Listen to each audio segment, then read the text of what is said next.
किसी भी व्यर्थ के काम में या व्यर्थ की बहस में समय बर्बाद करना सबसे बड़ी मूर्खता होती है। इस बात को समझते हैं एक कहानी के जरिए। एक बार बाघ और गधे के बीच में घास को लेकर बहस हो रही थी। गधे का कहना था घास नीले रंग की होती है, पर बाघ कह रहा था पागल हो, घास हरे रंग की होती है।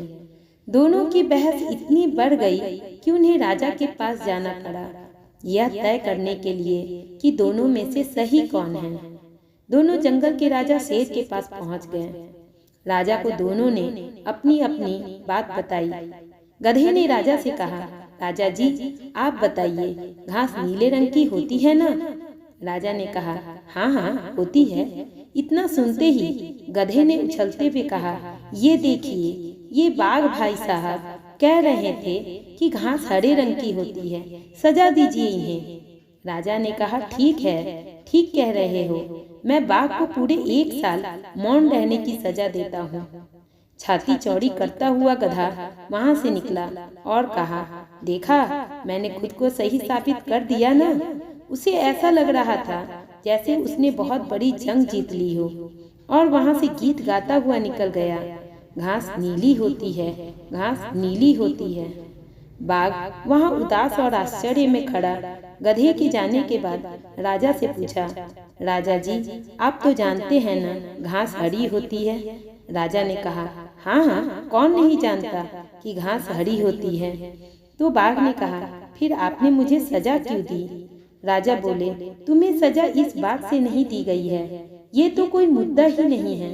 तुम्हें सजा इस बात के लिए दी गई है कि तुमने एक मूर्ख से, एक गधे से, जिसको कोई ज्ञान नहीं है, जो बिना सिर पैर की बात करता है, उससे बहस करने में अपना समय बर्बाद किया, और उसके बाद उस बहस को बढ़ाकर इस दरबार तक ले आए और राजा का भी समय बर्बाद किया। बस तुम्हें इस बात की सजा मिल रही है। दोस्तों, हमारे चारों तरफ भी ऐसे गधों की कमी नहीं है जो अपनी बात को ही सही साबित करने में लगे होते हैं, जो आपकी बात को सुनना ही नहीं चाहते। चाहे आप कितना भी तर्क देते हो, कितने ही उदाहरण देकर उन्हें समझाने की कोशिश करते हो, पर वो अपने अहंकार और क्रोध में आपकी बात को सुनना ही नहीं चाहते। तो उस जगह वो नहीं, आप मूर्ख लगते हो जो उनसे बहस करने में अपने समय को बर्बाद करते हैं। दोस्तों, हमारा सही होना जरूरी है, कोई और इस बात को स्वीकारे, इस बात से हमें कोई फर्क नहीं पड़ना चाहिए।